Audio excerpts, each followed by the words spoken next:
I just got to the airport and I don't know where I'm traveling this week. I'll be taking the cheapest flight anywhere 3 times in a row, and today's day 1. So see if you can guess the first destination is the cheapest flight from London at £12. It has 4 Nobel Prize winners in literature and owns this airline. The answer is Ireland, specifically Dublin, and I want to see it all, the pretty and the grotty, so please give me all of your tips. Thank you. Today I paid €18 to look at a book I can't even read. Let me explain. I'm in Dublin because yesterday I found a last minute £12 flight here, and tomorrow I'm leaving again, getting the cheapest flight out to wherever. So I'm trying to see as much as possible, and this book is actually the most famous medieval manuscript in the world. I have loved my time in Dublin, and I can't believe I'm leaving tomorrow and I don't even know where I'm going next. I'm taking the cheapest flight to anywhere 3 times in a row, and I don't know where I'm going to end up. My first flight took me to Dublin, but now I'm off to my second destination. See if you can guess it from these clues while I show you more of my time in Ireland. My next city was founded 2,600 years ago and gets 300 days of sunshine every year. It's famous for its soap, and it is the biggest port in the country. The answer is Marseille, and I literally just woke up here. If you have any tips, please let me know. I took the cheapest flight to anywhere 3 times in a row this week, and here's exactly how much it cost. I've added labels to all the expenses. There's flights, accommodation, and food, plus a tiny bit of shopping and some entrance fees. For 2 nights, I'd say a budget of £150 to £200 is definitely realistic, and I could have done it even cheaper, but I wanted to try loads of local dishes. I'll do 3 separate videos about all the food that I ate on this trip. If you have any other questions, let me know.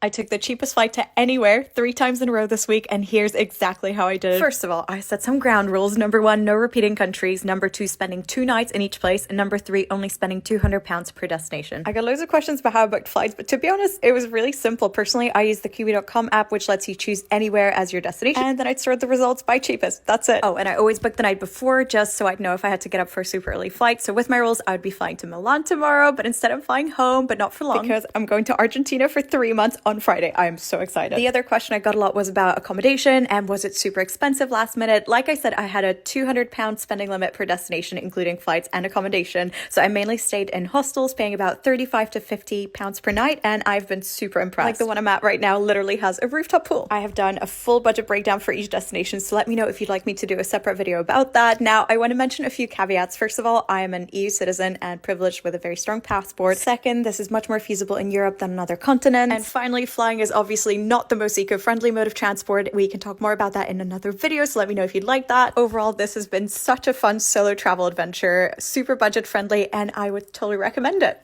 I'm here. This week, I took 3 cheapest flights abroad in a row to see where I'd end up, and I've made it to my final place. To recap, I first got a £12 flight from London to Dublin and spent 2 nights there. Then I got a €20 flight from Dublin to Marseille. There were some cheaper flights to Ireland and back to the UK, but I made not repeating countries rule to make the trip more exciting. And now I've made it to my final destination with a £16 flight to an island that's been inhabited since 7000 BC. It's Mallorca in Spain. Ask me all your questions about this trip, please, because I'm not ready to stop talking about this.